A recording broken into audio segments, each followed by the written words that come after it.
તો હાલના સમાચારોના વચ્ચે એક મોટા અને મહત્વના સમાચાર સામે આવી રહ્યા છે બંગાળથી, જ્યાં બંગાળમાં ચૂંટણી ચાલી રહી છે અને આજે મતદાનનો દિવસ છે, ત્યારે બંગાળના મુર્શિદાબાદમાં મતદાન દરમિયાન ઘર્ષણ સર્જાયા હોવાની ત્યાંથી માહિતીઓ મળી રહી છે। ટીએમસી કાર્યકરોએ હુમાયુ કબીર વિરુદ્ધ સૂત્રોચ્ચાર કર્યા છે।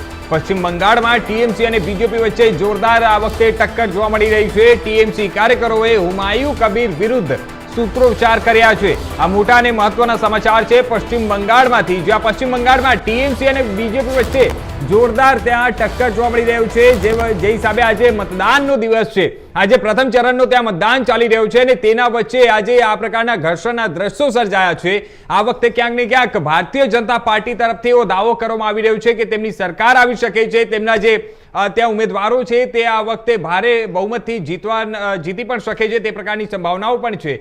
બીજી તરફ આપણે વાત કરીએ ટીએમસીમાંથી મમતા બેનર્જી, ટીએમસીમાંથી એમનો પણ દાવો છે કે ટીએમસી ફરી એકવાર આ વખતે સરકાર બનાવશે। બંગાળના મુર્શિદાબાદમાં જે પ્રકારના ઘર્ષણના દ્રશ્યો આવ્યા છે સામે, તેને જોતા એવું લાગી રહ્યું છે કે આ વખતે બંગાળમાં ક્યાંક ને ક્યાંક આજે તમામ જે પક્ષો જે હિસાબે દાવાઓ કરવામાં આવી રહ્યા છે તે દાવાઓના વચ્ચે હવે જોવાનું એ રહેશે કે જ્યાં બંગાળની જનતા, બંગાળની પ્રજા કોને આ વખતે જીતાડે છે।